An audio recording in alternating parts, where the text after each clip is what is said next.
and welcome to Rising. We've got another great show for you today. It is Thursday morning. I'm joined by Lindsay Granger. Nice Happy to be here. How you doing today? I like your dress. Oh, is that a compliment? I can give compliments during the cheery opening banter before we really get into the fight. You're right. So let's stick with the pleasantries for a few seconds and then get to your radar. Yes. So what's on your radar?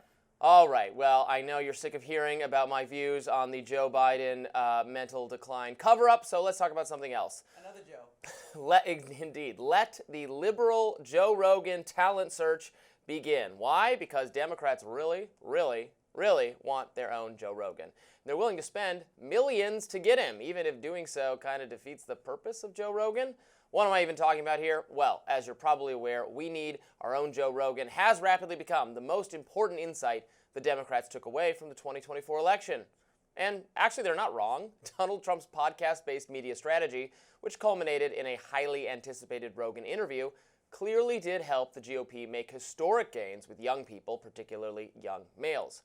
Gen Z is embracing Trump, in large part because the alternative media ecosystem, a network of independent podcasters, journalists, entertainers, influencers, and everything in between, is much friendlier to the contrarian contours of modern conservatism than the elite consensus obeyance of modern liberalism. Neither the Joe Rogan Experience nor its peer programs are explicitly political or at all moments geared toward promoting a pro-Trump worldview. They talk about sports, entertainment, culture, working out, humor, dating, video games, whether aliens exist, whether they visited us recently, and all sorts of other topics.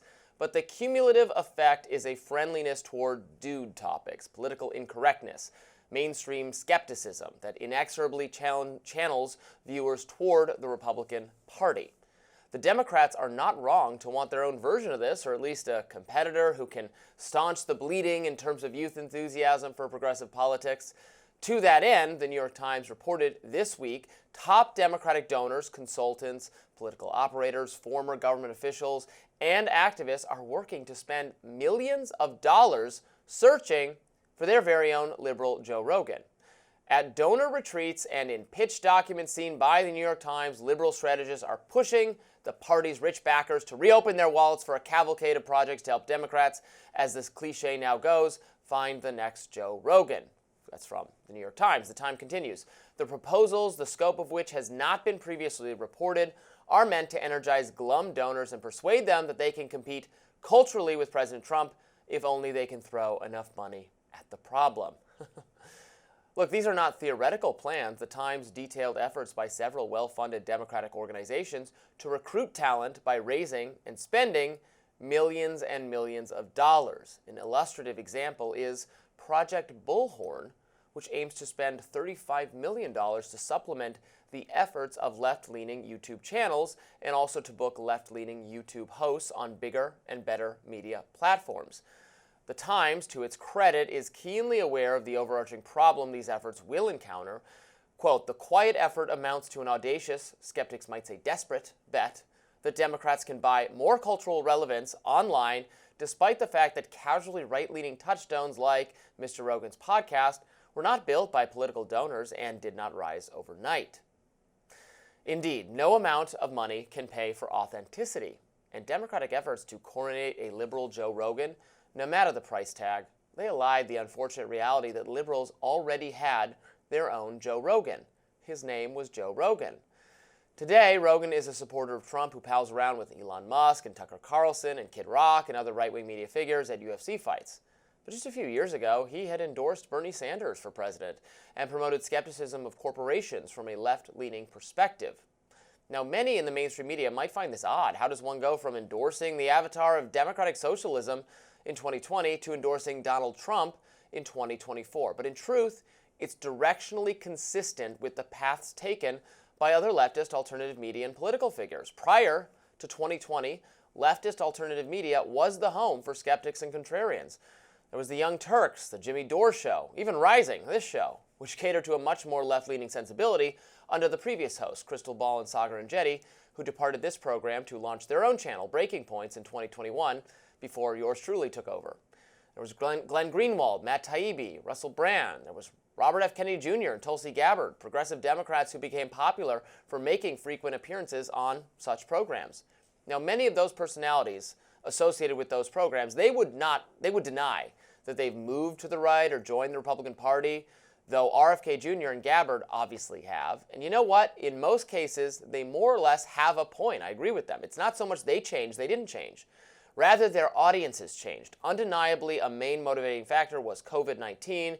As an observer of left media trends, whose own show was growing in popularity at the time, I had a front row seat to the civil war that broke out over the response to the pandemic, which some lefties still view, as a mass disabling event. Others viewed as a convenient excuse for tyrannical overreach on the part of the government. This later attitude was also the view of most people on the right, and thus significant segments of the Joe Rogan left found themselves making common cause with MAGA. As a result, the Trump media coalition is for people who distrust elite institutions, legacy journalism, and the expert consensus. Leftists who wanted to remain true to their anti-establishment brand have found the audience is bigger on the right. Meanwhile, the anti-Trump coalition is more or less satisfied, as far as I can tell, with traditional media offerings, print journalism, cable news, etc. Yawn. Therein lies the problem. A new liberal Joe Rogan must rise organically, but such an individual is likely to already exist in the mainstream media or quickly become captured by it, which is a fine career path for that person as far as it goes, but is unlikely to lure undecided or independent voters back to the Democratic folds. Merely throwing money at the problem is a non-starter, since Democratic elites picking the next liberal Rogan creates a kind of paradox. If he's chosen, he ain't Rogan. Moreover, if they did somehow find a popular heterodox podcaster who appealed to young males and possessed the ability to steer them away from Trump, the Democrats would turn on this person the second he called out woke shibboleths or made a serious challenge to the party's establishment. In other words, the very characteristics that make a Rogan are anathema to the modern Democratic Party. I think Democrats smartly realize that podcasts, 3-hour conversations are much better to humanize people than a 60 minutes interview, as somebody who loves 60 minutes. Yeah. But I do understand there's two different audiences, and you have to be aware and cognizant of what happens when you have intentionally created spaces for real conversations. You can't plan everything you say over 3 hours. That's why Joe Rogan is so popular. I also think that Joe Rogan is this autonomous person that is making his own decisions every day, has people on that he likes, and then he'll be critical of them, and he just is allowed to be a free thinker. And so that's not something that a political base can fund. That doesn't come and be built. Exactly. So my question is this like a new shiny object for Democrats, or is this a serious plan? And I think that is the real thing that the Democratic Party has to grapple with, because they constantly like the new shiny object. They threw every single new shiny object at the 2024 election and lost. And so I think it's time for a different plan, maybe adjacent to this plan, but I wouldn't say that this should be what we're hearing coming out of those donor retreats is let's find an influencer. Because while I understand how important influencers are in the whole YouTube space and everything online, I do think that it's an entire ecosystem. It's not just one show that's going to make major waves. What Trump did is very intentional. He allegedly or reportedly talked to his son about all the popular podcasts that his son, who is of college age, is interested in and listening to, and intentionally target every single one of those outlets in addition to whatever his team compiled. So this could be In the Weed podcast that a young male is telling him that he's interested in. So Joe Rogan was the obvious choice, but he also did like 50 others. And so I think that's important to remember, that it's not just Joe Rogan. It was an ecosystem echoing some thoughts from Joe Rogan, and that is not something that can be created overnight or with money. Right. With money, I think, is the key insight, because I agree with the Democrats that it would behoove them, it would benefit them to have a Joe Rogan type figure, or a number of them, who are trying to pull people back, who are not just echoing everything the Democratic Party thinks and says in the kind of finger-wagging way that has so turned off young males. But you can't have the Democratic Party, its elite donors, they can't pay for that. It's got to be genuine. It's got to be ground up. It takes time.